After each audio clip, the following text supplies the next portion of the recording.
जय श्री राधे, जय श्री कृष्णा। भक्तजनों, आइए आरंभ करते हैं आज की कथा। भीष्म पितामह जिस रोज सेनापति बने तो रोज 10,000 महारथी मारते थे, लेकिन एक भी पांडव को खरोच नहीं आती थी। तब दुर्योधन जल जाता, बोलता भीष्म जैसे सेनापति और एक भी पांडव नहीं मारा गया। रोज दुर्योधन भीष्म पितामह के शिविर में जाकर इस बात पर झगड़ा करता। तो भीष्म जी भाव में आए और 5 बाण निकाल करके रख दिए और कहा कि कल अगर मैं जीवित रहा तो 5 पांडवों का वध निश्चित समझो।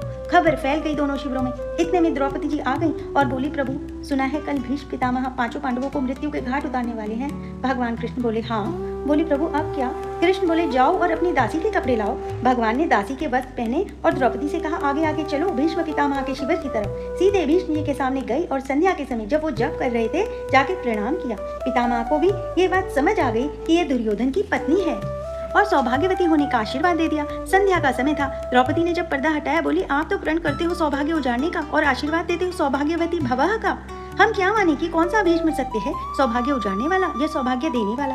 भीष्म जी की माला छूट गई और बोले, वो कहाँ है जो तुम्हें यहाँ लेकर के आया है, क्योंकि इतनी चतुराई से तुम्हें यहाँ पर इस समय पहुँचाना केवल उसी का काम है। भीष्म जी ने देखा और कहा, बेटी तेरे सौभाग्य को भला कौन उजाड़ सकता है? हम जैसे सैकड़ों भीष्म हो तो भी नहीं उजाड़ सकते, जिसका रक्षक ये गोविंद तुम्हारे लिए दासी बन करके आया है। तब भीष्म पितामह ने भगवान से कहा कि मेरा प्रण तो तुमने तोड़ दिया, लेकिन कल तुम्हारा भी प्रण तोड़ूंगा। तुमने कहा युद्ध में मैं अस्त्र ग्रहण नहीं करूंगा और कल मैं गंगा का पुत्र नहीं कहलाऊंगा अगर तुमसे अस्त्र ग्रहण न करवाए। तब भगवान ने कहा, ये बात सत्य हो जाएगी। भीष्म बोले, प्रभु अगर जीवित रहा तो मैं बाण संधान करूंगा पांडवों के ऊपर। तब आप ये करना कि ज्यों ही मैं युद्ध क्षेत्र में जाऊं कल तो सामने शिखंडी को खड़ा कर देना। शिखंडी आज भी मेरी दृष्टि में अंबा है और मैं स्त्री पर कभी बाण नहीं चलाता। इतने में अर्जुन से कह देना कि मुझे बाणों की शैया पर सुला दे। अब भगवान श्री कृष्ण लौट करके आए, देखा पांडव चैन से सो रहे हैं। पांडवों को जगाया और बोला, भीष्म ने प्रतिज्ञा की है 5 पांडवों को मारने की। पांडव बोले, हाँ पता है। कृष्ण बोले, तो फिर तुम चैन से कैसे सो रहे हो? पांडव बोले, जिसके तुम रक्षक हो वो चैन से कैसे न सोए? आप खुद व्यवस्था करो ना। भक्तजनों, अगर भगवान का भरोसा है ना तो चैन से ही रहोगे, वो स्वयं ही व्यवस्था कर देंगे। श्री कृष्ण भगवान की जय।